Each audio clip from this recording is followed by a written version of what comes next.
Sucedió tan silenciosamente, tan sutilmente. Ni siquiera notamos la mayoría de los signos hasta después de que todo terminó. Supongo que es porque los humanos estamos acostumbrados a una guerra que es ruidosa, brutal y, lo más importante, peleada por humanos. No vimos nuestra oposición a pesar del hecho de que rara vez estaban fuera de nuestra conciencia. Siempre estaban allí, posando en las ventanas y mirando sin vida desde las vitrinas, rara vez les damos mucha importancia, excepto para comentar lo mucho que nos desconcertaron. Creo que nuestros comentarios podrían haber sido una de las razones por las que se rebelaron. Tienen una audición mucho mejor de lo que uno esperaría, ya ves, y creo que se cansaron de escucharnos hablar de ellos de la manera en que lo hicimos. Odiaría no poder moverme y tener que escuchar a la gente comentar lo espeluznante que era, lo inquietante que me veía. No sé qué tipo de fuerza les permitió hacer lo que hicieron, ni siquiera sé si había fuerzas externas trabajando en absoluto. Tal vez siempre fueron capaces de movimiento, velocidad y brutalidad, tal vez la ira se había estado acumulando debajo de esos rostros sin emociones durante décadas, creciendo como un cáncer hasta que finalmente tuvieron suficiente. Hasta que pudieron rebelarse contra su propia naturaleza.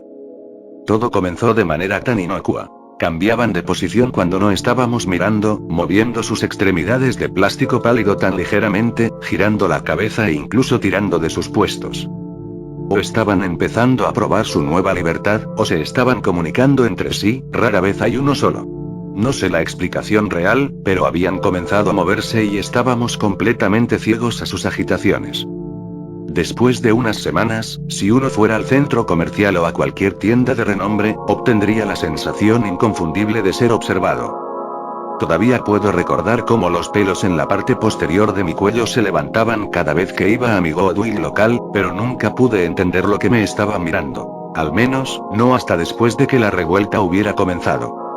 Esta tensión creció hasta que se sintió como una presencia física sólida, todos podían sentirla, y estaban tensos, nerviosos, sus movimientos rápidos y sus ojos más rápidos.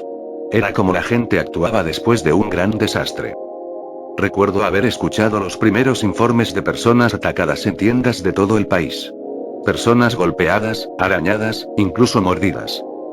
Al principio eran solo unas pocas ocurrencias en los lugares más apartados, en pequeñas tiendas y centros comerciales. Pero luego los incidentes se hicieron cada vez más frecuentes, al igual que la gravedad de los ataques. La primera muerte ocurrió el 5 de julio. Una niña fue encontrada en una trastienda, con su tráquea aplastada en pulpa por un poderoso agarre. Al día siguiente, 2 personas más fueron asesinadas de manera similar, luego 3 más, luego 5, luego 22. A finales de mes, más de 430 personas habían muerto en lo que se había denominado circunstancias inusuales. Nadie quiso mencionar la falta de evidencia de acné en los cuerpos, o la ropa destrozada que yacía cerca de algunos de ellos, o sus ubicaciones. Creo que esto los enojó, porque atacaron directamente a los pocos días de agosto. Todo sucedió muy rápido. Mirando hacia atrás, fue vertiginoso lo rápido que se movieron. Un segundo estaban quietos y sin vida, al siguiente se habían arrancado la ropa y las joyas y estaban atacando a todos los que estaban a la vista. Fue increíble lo fuertes que eran. Los vi torcer cabezas como tapas de botellas, chasquear extremidades como ramitas y clavar divots sangrientos en carne con sus dedos romos. También fueron rápidos, más rápidos de lo que uno podría esperar. La primera ola se cobró decenas de vidas y no muchas personas sobrevivieron a su primer ataque. Los que lo hicieron solo pudieron sobrevivir porque eran los más lejanos. Los medios de comunicación no sabían cómo reaccionar ante la situación. Por un lado, fue una matanza brutal cuyo alcance no podía ser ignorado. Por otro lado, las cosas que estaban haciendo la matanza eran tan antinaturales que muchas fuentes de noticias no sabían cómo decir nada sin sonar ridículas. Su vacilación costó la vida de miles de personas. Los insurgentes atacaron sin remordimiento y sin detenerse. Las balas no los inquietaban, los nudillos no los tambaleaban y el fuego apenas los frenaba. Se escabulleron por los lados de los edificios para entrar por las ventanas, se amontonaron en los autos para llegar a la gente que gritaba dentro, salieron tambaleándose de los callejones y otros lugares oscuros para tomar por sorpresa a los incautos, esperaron como leones en la hierba alta. A finales del mes siguiente, el número de muertos había aumentado a más de 2 millones en todo el mundo. Cuando los militares del mundo finalmente trataron de defenderse, descubrieron que sus oponentes se parecían más a ellos de lo que pensaban, en el sentido de que podían adaptarse y aprender. Crecieron más rápido, atacando con el tipo de gracia que solo un depredador máximo podría lograr. Aprendieron a operar maquinaria y armas de fuego, y descubrieron cómo cazar en manadas. Eran mortales, pero seguían siendo una amenaza manejable. Una vez que la conmoción desapareció, descubrimos que nuestros enemigos aún podían ser derrotados y destruidos. Las granadas funcionaban maravillosamente, al igual que el ácido. Los que estaban hechos de yeso se rompían más fácilmente cuando se enfrentaban a 2 o más personas y los de vinilo podían ser derribados por el uso continuo de napalm. Pero los insurgentes no habían dejado de adaptarse. De hecho, habían ido más allá de la mera adaptación y cruzado el límite para evolucionar. Primero aprendieron a hablar como nosotros. Esperaban y escuchaban en lugar de atacar ciegamente, aprendiendo cómo hablábamos y nuestra jerga, luego llamaban a nuestras tropas, imitando a un humano que necesitaba ayuda. Incluso aprendieron a imitar diferentes géneros y diferentes edades. Eso resultó ser un punto de inflexión masivo. Ya no podíamos confiar en las súplicas de lo que podría haber sido un ser humano, tuvimos que endurecer nuestros corazones a los sonidos del gemido de un bebé, a una madre que suplicaba que ayudáramos a salvar a sus hijos, a un anciano pidiendo misericordia. Todavía puedo recordar lo mucho que lloré cuando escuché a un niño llorar en la oscuridad de la noche. Pensamos que las cosas no podían empeorar, pero nuestros enemigos aún no habían terminado con nosotros. Su siguiente evolución nos hizo capaces de hacer más de su tipo. Asaltaron chatarra, fundiciones, museos y cementerios en busca de piezas.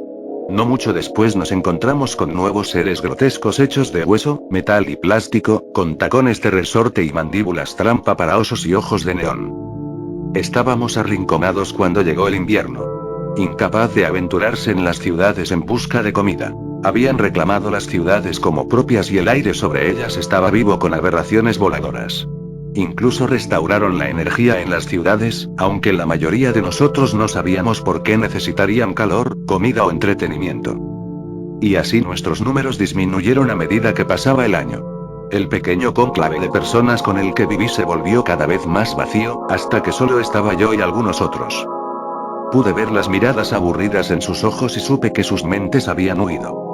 Podía sentir que mis espíritus se hundían mientras la oscuridad envenenaba mi mente, así que partí hacia la ciudad, con la esperanza de abrazar la muerte con cierta dignidad.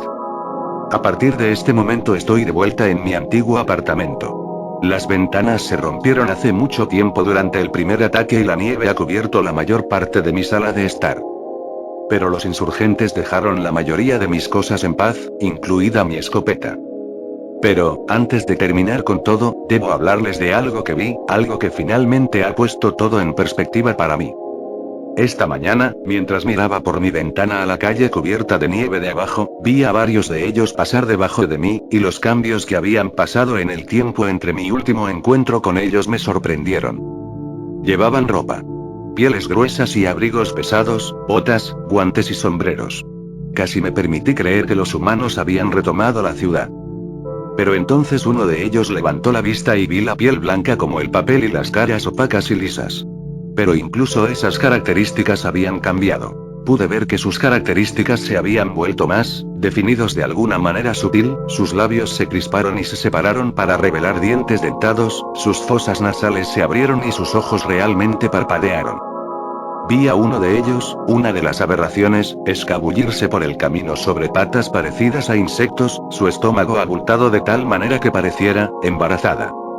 Al otro lado del camino, varios cuerpos se arrastraron por los lados de un edificio, y el viento invernal trajo a mis oídos los sonidos de una serie de sonidos murmurados y sibilantes que solo podían ser un lenguaje completamente nuevo. Esto me trajo la realidad de nuestra situación a casa. Habían ocupado nuestras antiguas casas, estaban creando más como ellos e incluso habían desarrollado su propio lenguaje. Habían reemplazado a la humanidad como la forma de vida dominante. La pura locura horrible de todo esto me hace querer reír. Los humanos hemos sido usurpados por cosas que una vez consideramos como objetos. Mirando hacia atrás en todo, es increíble cómo no lo vimos venir, los signos de una gran agitación, un cambio en el status quo universal. Pensamos que sería el calentamiento global o la caída de la economía o la guerra nuclear. Nunca esperábamos ser reemplazados como especie. Pero eso era lo bueno de los maniquíes, su absoluta inocuidad.